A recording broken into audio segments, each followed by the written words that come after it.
This week in Chapter 9, we're going to be looking at executing strategy through organizational design. And remember, early on, we were looking at the whole idea of developing a strategy. Developing a strategy is one thing, and then you have to go out and make it happen. So we'll talk about that a little bit here in this chapter.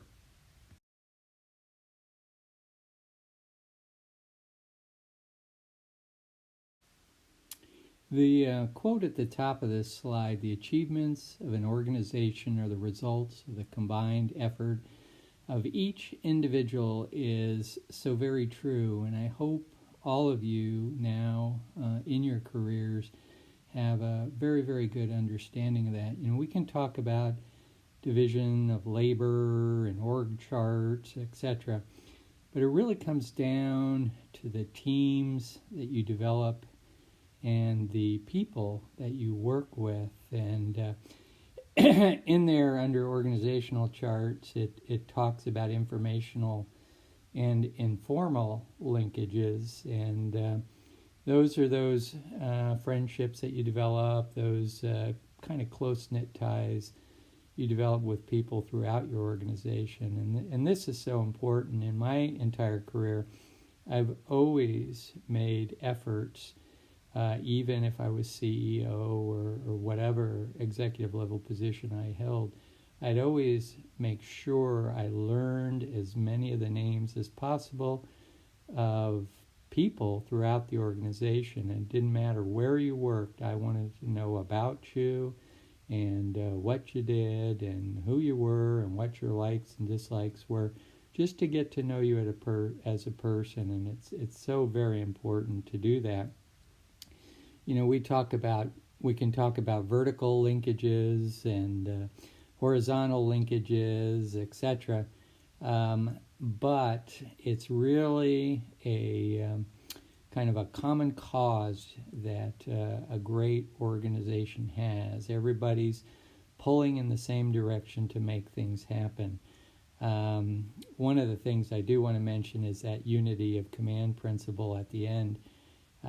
I've seen so many organizations have big problems because they aren't willing to have some sort of reporting structure that follows a smooth flow. And people say, well, this person told me to do this and this person told me to do that, and what do I do? Type of things. And it's all, you want to develop an entire unity within your organization.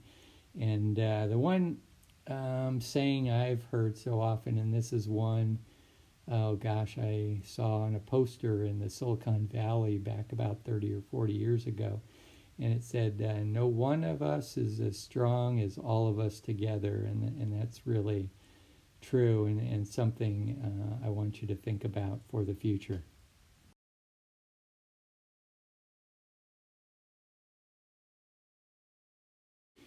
For the purposes of our business strategy game, you really won't be able to do too much with organizational designs.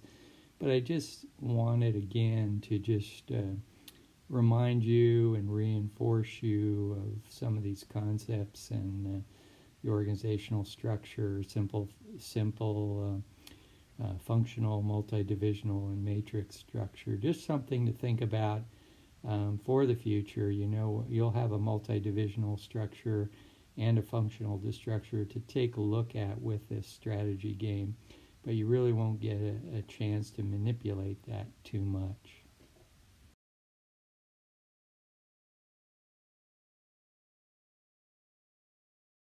You will have control of the outcomes because this business strategy game is all about what is your performance, what is your organization's performance.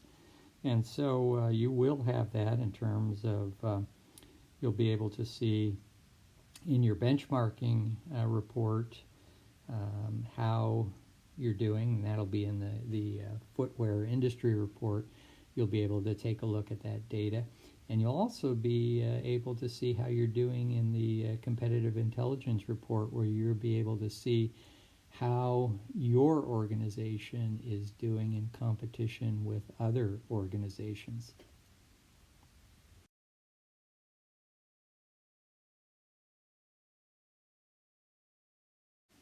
This last slide is just sort of a fun slide, I think, where we talk about some of the different fads that have gone through organizational design, and some of you may have lived through these. I've lived through all of them, plus many, many more.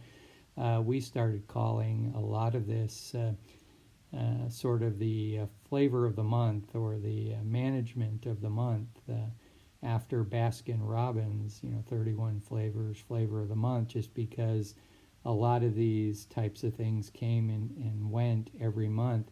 And one was MBO, Management by Objectives. I think probably everyone's heard of that. And then there was sensitivity training. I remember Quality Circles very, very well. Was very, very big in the early 80s, as well as kind of the concept of strong culture, which was in search of excellence. And there's some other more recent information now on that whole idea of developing a strong culture, which is something I really, really believe in. And that's the whole idea of creating customer loyalty and creating employee loyalty through treating both your customers and your employees well and with respect. And I think that strong cultural idea will continue on into the future and has proven itself. And if you ever get a chance, read In Search of Excellence, and there's a number of other books from that era, and there's some books from Jim Collins, and others about that concept right now. So just something to think about.